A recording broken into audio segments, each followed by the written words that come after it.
तो चलिए दोस्तों, जैसा कि आप लोग जानते हो हम लोग बात कर रहे हैं वर्ल्ड वॉर टू के एरा के बारे में। हम लोगों ने अभी तक ये देखा कि वर्ल्ड वॉर टू में वॉइसरॉय लिनिथगो भारत को जिस तरीके से यूनिलैटरली अपनी इच्छा से वॉर में झोंकने की कोशिश करते हैं, इस पे हमारे नेशनल लीडर्स का क्या कहना था। हमने ये भी देखा कि इस वर्ल्ड वॉर टू को अपोज करते हुए जो हमारी मिनिस्ट्रीज थी जिन्होंने रिज़ाइन किया, उस कारण से उसको देखते हुए मुस्लिम लीग ने अपना डे ऑफ डिलीवरेंस सेलिब्रेट किया। अब इसी के चलते हम अगस्त ऑफर के बारे में जो वॉइसरॉय लिनिथगो के द्वारा प्रपोज किया गया था, इसके बारे में जानना चाहते हैं। मगर इस अगस्त ऑफर के पहले आपको ये समझना पड़ेगा कि लिनिथगो ने इस अगस्त ऑफर को अनाउंस ही क्यों किया, ऐसी क्या मजबूरियां रही होंगी। तो यहाँ पे मैं आपको बताना चाहूँगा कि जो हिटलर था, उसके एस्टाउंडिंग सक्सेस को देखते हुए and by seeing the fall of Belgium, Holland and France, जिसने इंग्लैंड को एक कंसिलिएटरी मोड में ला दिया था। कंसिलिएटरी मोड का मतलब होता है अपनी नीज पे बैठा दिया था, क्योंकि वो लगातार वॉर को हार रहे थे, उन्हें भारत के सपोर्ट की ज़रूरत थी। और क्योंकि गांधी जी और नेहरू जी ब्रिटेन की इस पोजीशन का फ़ायदा लेने के अपोज में थे, तो लिनिथगो ये तो चाहते थे और ये जानते भी थे कि हम इनका सपोर्ट ले सकते हैं अगर हम इनके मन मुताबिक काम कर दें तो, क्योंकि कांग्रेस कॉम्प्रोमाइज़ करने के लिए रेडी थी। मगर लिनिथगो के सामने भी एक बहुत बड़ा चैलेंज था। चैलेंज ये था कि कांग्रेस एक इंटरिम गवर्नमेंट की डिमांड कर रही थी, जो कि वो दे नहीं सकते थे उस टाइम। तो यहाँ पे गवर्नमेंट ने सोचा कि एक नया ऑफर इनको प्रपोज करते हैं, जिसे अगस्त ऑफर के नाम से जाना गया।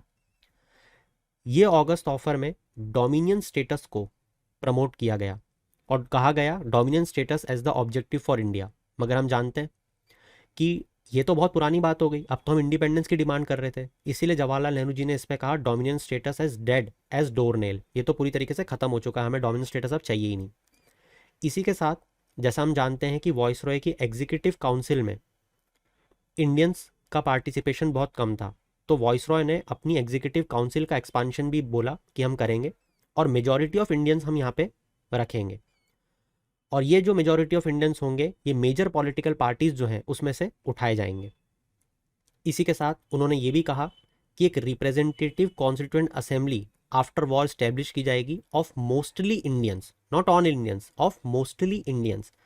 सो setting up of a constituent assembly after the war where mainly Indians would decide the constitution. और इनको खुश तो सबको करना था, तो यहाँ पे माइनॉरिटीज़ को भी इन्होंने अश्योर कर दिया कि आपको सारे पॉलिटिकल सेफगार्ड्स दिए जाएंगे। इनफैक्ट फ्यूचर में अगर कोई भी कॉन्स्टिट्यूशन अडॉप्ट किया जाएगा तो माइनॉरिटीज़ की कंसेंट के बिना उसको अडॉप्ट नहीं किया जाएगा। एंड बट ऑब्वियसली क्योंकि हमें ये अब कुछ भी नहीं चाहिए था, हमें तो पूरी इंडिपेंडेंस चाहिए थी, तो कांग्रेस हो चाहे मुस्लिम लीग हो, उन्होंने इस ऑफर को पूरी तरीके से रिजेक्ट कर दिया। मगर फिर भी ये अगस्त ऑफर इंपॉर्टेंट इसलिए है क्योंकि पहली बार इंडियंस का इनहेरेंट राइट जो है to frame constitution for themselves, उसको रिकॉग्नाइज तो किया गया एटलीस्ट कि हाँ आपका हक है ये। और एक्सप्लिसिटली डोमिनेंस स्टेटस को यहाँ पे ऑफर किया गया कि हम आपको ये देना चाहते हैं। इसी के साथ साथ यहाँ पे जो मुस्लिम लीग है, उसका जो इस ऑफर को ठुकराने का रीज़न था वो ये था कि ये डेडलॉक अब जब भी सही हो सकता है या ब्रेक हो सकता है जब पार्टीशन हो जाए दो देशों का, क्योंकि टू नेशन थ्योरी फॉर्मलाइज हो चुकी है। तो ये बात थी अबाउट द अगस्त ऑफर। और इस अगस्त ऑफर के बाद हम नेक्स्ट लेक्चर में बात करेंगे अबाउट द इंडिविजुअल सत्याग्रह।